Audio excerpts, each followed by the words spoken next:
Welcome students. आज 27 जुलाई दिन Monday. आज फिजिक्स में lesson 4 work energy and power, इसमें मैकेनिकल एनर्जी नामक टॉपिक पढ़ाएंगे। जिन स्टूडेंट ने अभी तक चैनल को सब्सक्राइब और लाइक नहीं किया वो लाइक और सब्सक्राइब कर दें। तो आज पढ़ते हैं मैकेनिकल एनर्जी, जिसको हिंदी में यांत्रिक ऊर्जा कहते हैं। किसी भी वस्तु में शारीरिक अथवा यांत्रिक कार्य के कारण संचारित ऊर्जा यांत्रिक ऊर्जा कहलाती है, जिसको इंग्लिश में मैकेनिकल एनर्जी कहते हैं। और यांत्रिक ऊर्जा दो प्रकार की होती है। नंबर 1 होती है गतिज ऊर्जा और नंबर 2 स्थितिज ऊर्जा। गतिज ऊर्जा, किसी भी वस्तु में अगर मूवमेंट हो रही है तो उस मूवमेंट के कारण या गति के कारण वस्तु में जो ऊर्जा संचित होती है या जो कार्य करने की क्षमता आ जाती है उसे कहते हैं गतिज ऊर्जा। तो परिभाषा दे सकते हैं, किसी भी वस्तु में उसकी गति के कारण जो कार्य करने की क्षमता होती है उसे गतिज ऊर्जा कहते हैं। किसी भी वस्तु की गतिज ऊर्जा उसकी चाल के साथ बहती है।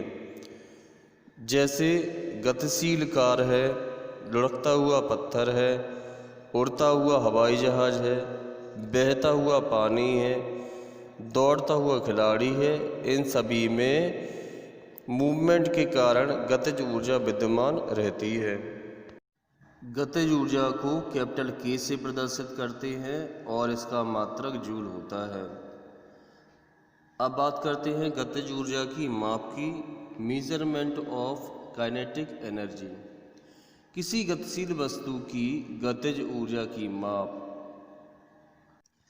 कार्य की उस परिमाण से की जाती है जो उस वस्तु को विराम अवस्था से गतिशील अवस्था में लाने के लिए किया जाता है। अब बात करते हैं गतिज ऊर्जा का द्रव्यमान तथा वेग से संबंध। मान लेते हैं कि स्मॉल m द्रव्यमान की कोई वस्तु विराम अवस्था में है, यानी कि अभी उसमें कोई मूवमेंट नहीं हो रही है, और उस वस्तु पर एक अचर बल कैपिटल F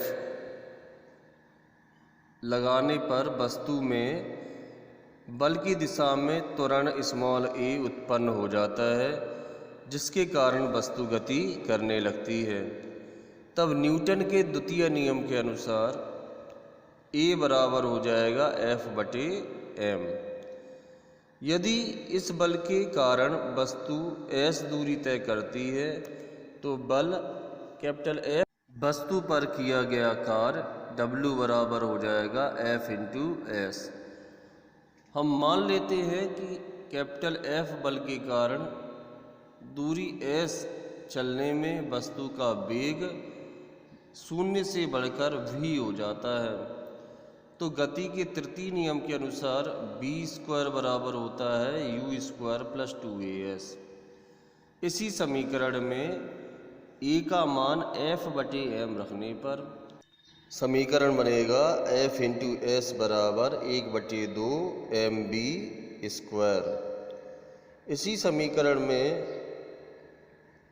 F/s वस्तु पर किए गए कार्य को दर्शा रहा है, इसलिए हम इसको W के बराबर लिख सकते हैं। तो समीकरण हो जाएगा W बराबर F/s बराबर ½ mv²।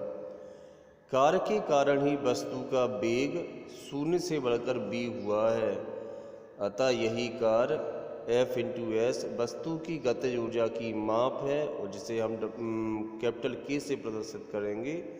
K बराबर हो जाएगा ½ mv², इसलिए गतिज ऊर्जा बराबर 1/2 गुणा द्रव्यमान गुणा वेग का होल स्क्वायर। स्पष्टतः किसी गतिशील वस्तु की गतिज ऊर्जा उसके द्रव्यमान स्मॉल m तथा वेग v पर निर्भर करती है, अर्थात वस्तु की गतिज ऊर्जा वस्तु के द्रव्यमान और वस्तु के वेग के वर्ग के अनुक्रमानुपाती होती है। आज की क्लास में इतना ही।